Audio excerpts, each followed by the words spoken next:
Ulang umaga, kakabsat. Ayan. Nagpunta ulit kami kakabsat sa bundok at yan nga ang ginawa namin ngayong araw na ito kakabsat. Nagtanim kami ng mga buto ng gulay at yan po ay sitaw yung tinatanim ko kakabsat para may dagdag yung tanim kong sitaw sa kabila. Ayan.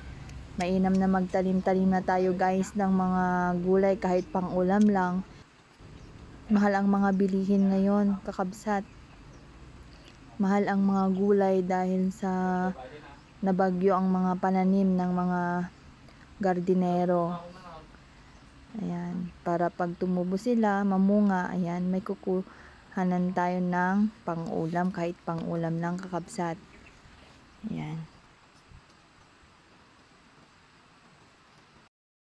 At yan naman sila kay kakabsat, naghuhukay, pagtatamnam namin ng okra.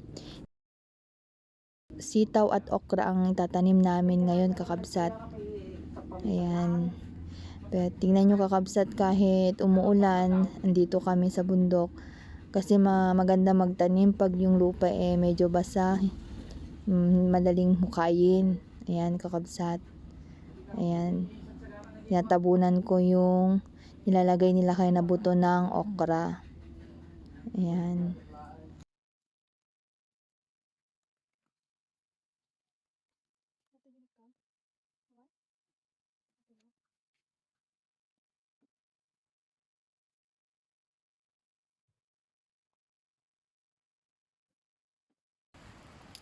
At yan, linisan nila kayong pagtatanim niya ng sungsong kakabsat o onion leeks.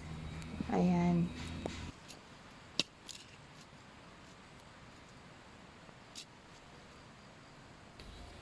At ayan nga kakabsat, itatanim na nila kayong sungsong. Ayan.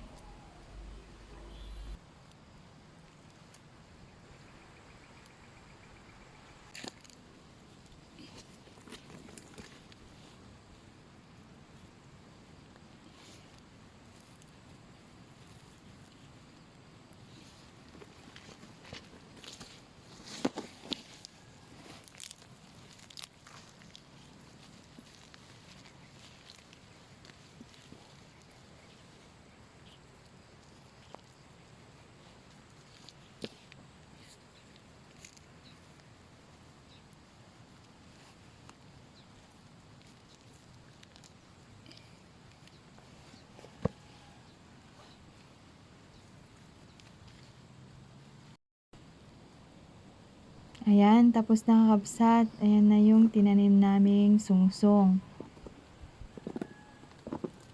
Pagkatapos naming magtanim kakabsat, ayan, nag-abono naman kami ng pananim ng sili at talong. Ayan, kung maalala nyo yung sili na tinanim ko noon, yan na po sila ngayon. Ganyan na po sila kalalaki. At maglagay ako ng abono para mas mabilis silang lumaki. Ayan.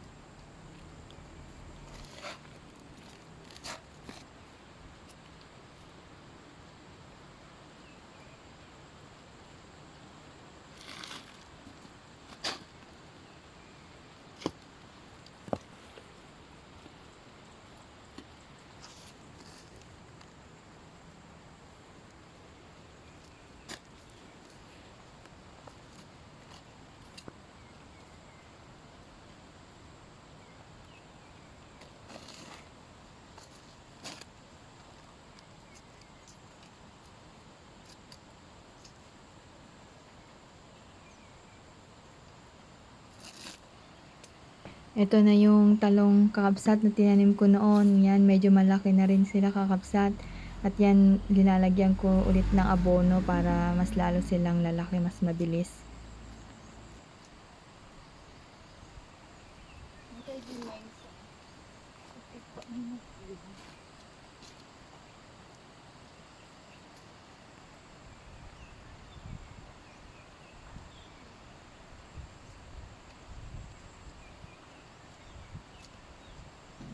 Pagkatapos kong mag-abono kakabsat, ayan, mamimitas na ako ng bunga ng sitaw. Yan yung sitaw na gustong gusto ko kakabsat, yung puti, yung maraming buto yan. Masarap po kasi yung buto niyan kakabsat, yung sitaw na yan.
Saging kakabsat.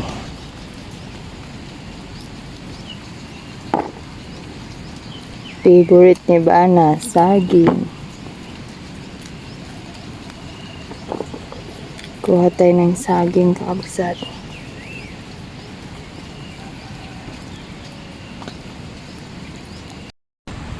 Gala tayo ti laplapayag kakabsat. Yan. Naimas ay itoy. Karamang kay kastuin kakabsat.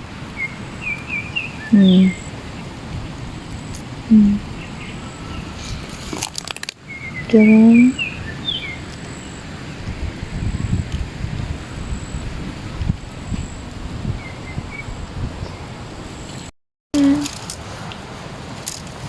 Nalaki.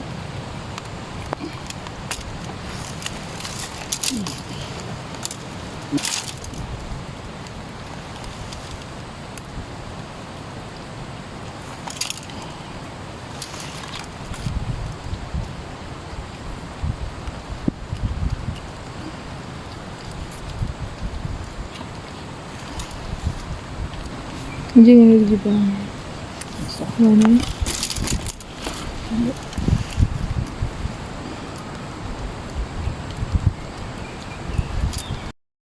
Ito kakabsat, yung nakuha naming lapalapayag. Masarap po yan. Hugot tayo ti pariya kakabsat. Yan. Bagla ilaok tayo di si daon nga naala.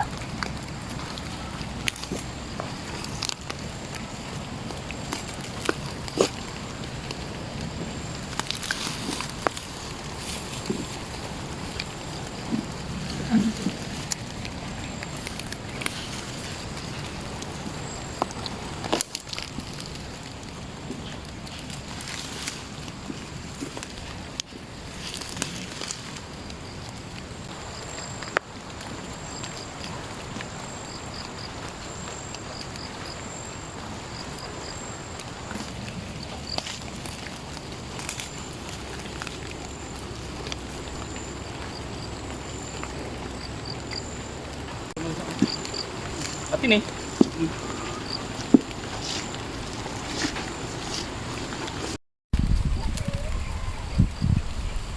Daming ampalaya kakabsat. Ayan. Balang na parya titawag mi nga Ilocano kakabsat. Eto mas mapait kaysa yung sa amo na parya. Pero masarap siya kakabsat. Tumutubo lang ito kahit saan kakabsat. Kaya yan, kahit saan ka kumuha, merong ampalaya na ganyan.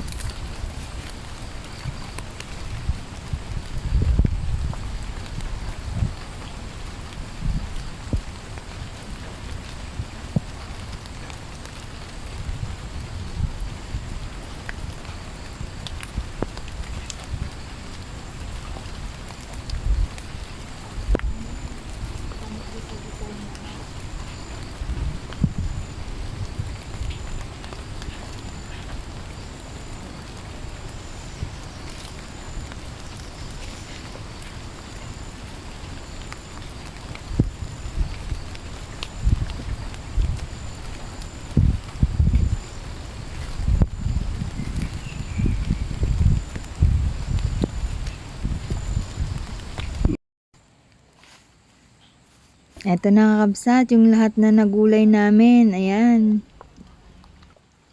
Tapos namin kumuha ng gulay kakabsat. Ayan, kumukuha naman kami ng bunnek, ang tawag naming Ilocano.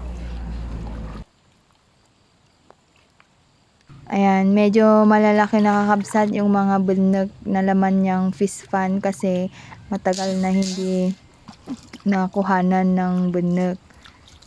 Yan, masarap po yan kakabsat, lalo pag yung buhusan mo lang ng mainit na tubig, tapos may kamatis, luya at bagoong kalamansi, sarap. Yan, paborito yan ng bunso namin kakabsat na inuulam. Paborito ng lahat, paborito naming lahat. Ayan. Malalaki. Enjoy kumuha kakabsat. Buti na lang kakabsat, hindi malalim yung tubig, medyo mababaw lang. Kaso maputik siya kakabsat, kaya dito lang kami sa gilid-gilid kumukuha.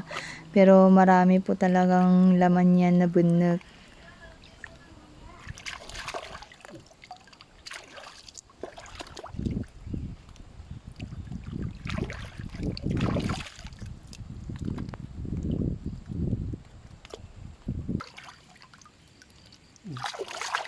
Puro mo to.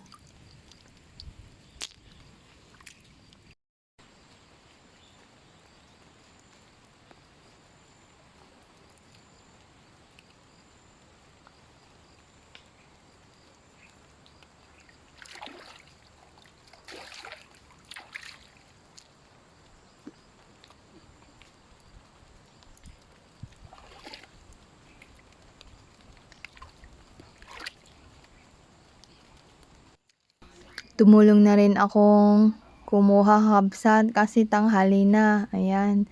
Yan yung mga nakikita nyong butas-butas dyan sa may lupa kakabsat. Pag hukayin nyo yan, may laman na bunnek yan kakabsat. Tignan nyo. Ayan. Oh, tignan nyo kakabsat, may laman siya talaga.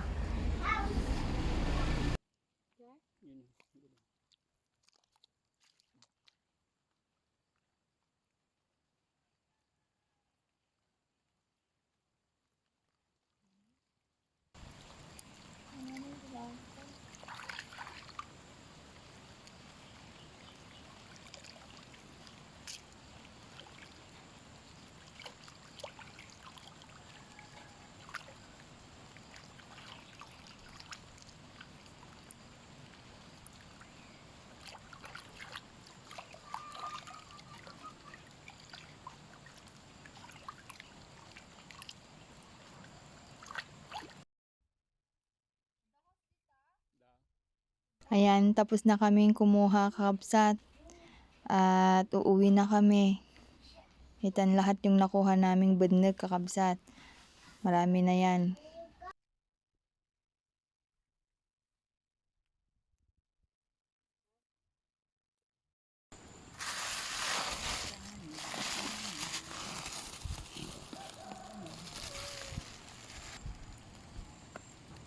Ito lahat yung nakuha namin dito sa farm kakabsat. At thank you for watching.